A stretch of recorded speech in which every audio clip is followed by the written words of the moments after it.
Fala galera, eu sou Rose Pereira, esse é o Musiplicando e bem-vindos a mais um resumão de História da Arte.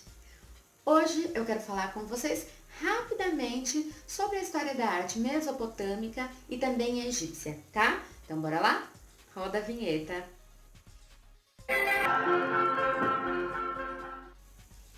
Quando nós falamos de arte da Mesopotâmia, nós não podemos deixar de lado algumas informações que são essenciais, né? Um clima bem árido, boas condições de sobrevivência, por isso a terra era bastante disputada, tá? E aí a arte se destaca da seguinte forma: baixo relevo é o essencial desse momento, tá, gente? É o que mais rola, assim. Além disso, algumas construções, grandes construções, né? Coisas que chamam a atenção e também deixaram grandes legados para a humanidade, tá? Como, por exemplo, a escrita cuneiforme, né? Que é aquela feita com uma cunha, né?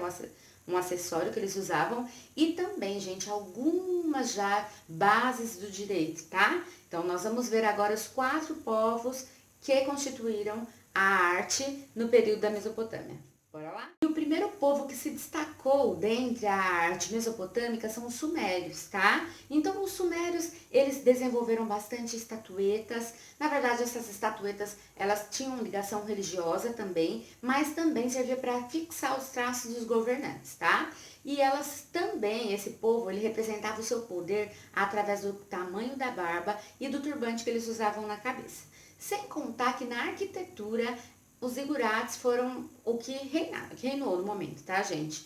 Então, eles tinham essa construção de zigurate. Eu vou deixar aqui para vocês a imagem de um exemplo, tá? De descrição do zigurate na arquitetura. E também, gente, para se organizar comercialmente, eles necessitaram de fazer alguns esquemas matemáticos, tá? Então, eles se desenvolveram também nessa área.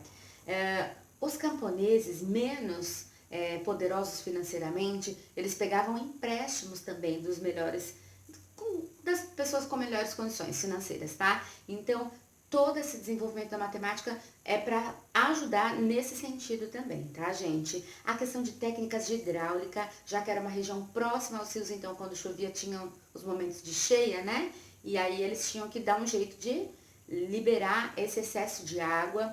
E também, gente, além disso, eles fizeram essa ideia do reservatório de água, eles desenvolveram tons de azul através extraído de minerais, né? O chamado azul lazuli, que foi muito utilizado na arte egípcia, que nós vamos falar daqui a pouco. E, gente, eles acreditavam muito no poder da imagem através da figura humana. Bora então agora falar dos acádios. Gente, os acádios, a princípio, cada região tinha o seu governante. Mas foi aqui nesse momento que surgiu o primeiro império da história. E quem foi? O Sargão, tá, gente? Sargão I. Ele governou aí, tá? Dentre muitos, gente. As produções artísticas, gente, elas sugeriam já uma ideia de hierarquia, tá? Então, as pessoas mais importantes ficavam mais ao centro, mais elevadas, indicando maior proximidade com Deus também, né? Já tinha a questão religiosa. Nas produções, as estelas, observem essa imagem, as estelas eram muito utilizadas, tá? E nelas traziam informações esculpidas, imagens históricas, mensagens e para comemorações e também para funerais, tá?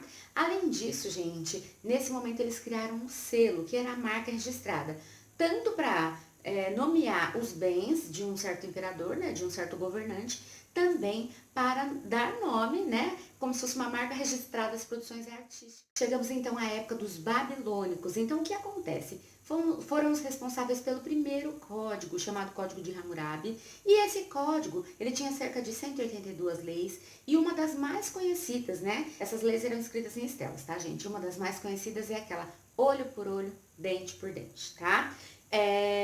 Depois, a cidade, ela conseguiu se desenvolver devido ao poder, ao bom governo desse rei, né? E só que, posteriormente, ela acabou perdendo um pouco dessa riqueza, tá? E como sofreu muitos ataques, foi necessário construir muralhas por toda a região babilônica, né? As muralhas, né, da Babilônia também são conhecidos os jardins da Babilônia. E essas muralhas, gente, elas traziam uma questão religiosa, elas traziam leões, né, que era um animal predileto da deusa que foi representada na porta, elas traziam um girassol em homenagem ao rei Sol, E também essa deusa era Star, que era a deusa da fertilidade e do amor, tá? Ela era representada nos principais portais dessa muralha babilônica, tá? E esses portais eram vigiados o tempo todo, tá? Então, a arte, gente, nesse momento vai ficar, ó, dessa forma aqui. É muito bacana ver como eles retratavam as questões religiosas e as questões simbólicas numa mesma ideia. Bom, gente, tem outros povos inclusos na história, tá? Mas o outro, eu falei de 4, né? Que eu iria dizer sobre 4. O outro povo aqui que eu quero deixar em destaque para vocês são os assírios. Um povo que tem fama de cruel, de brutal, de impiedoso, tá? E as manifestações artísticas, elas vão se refletir nisso também, tá?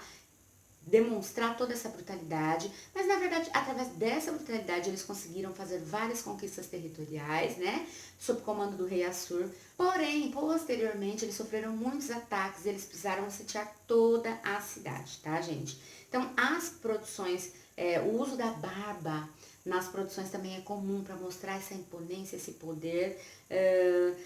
Para fazer parte do exército, existia um alistamento onde o porte físico era muito levado em consideração, tá? E as esculturas mais feitas para esse povo nesse momento são os touros alade, tá? Cabeça de homem, corpo de touro, asas de águia. Eu vou deixar aqui para vocês uma imagem para vocês verem, mais ou menos. E o aspecto dessa escultura é bem realista e também bem descritivo, tá, gente?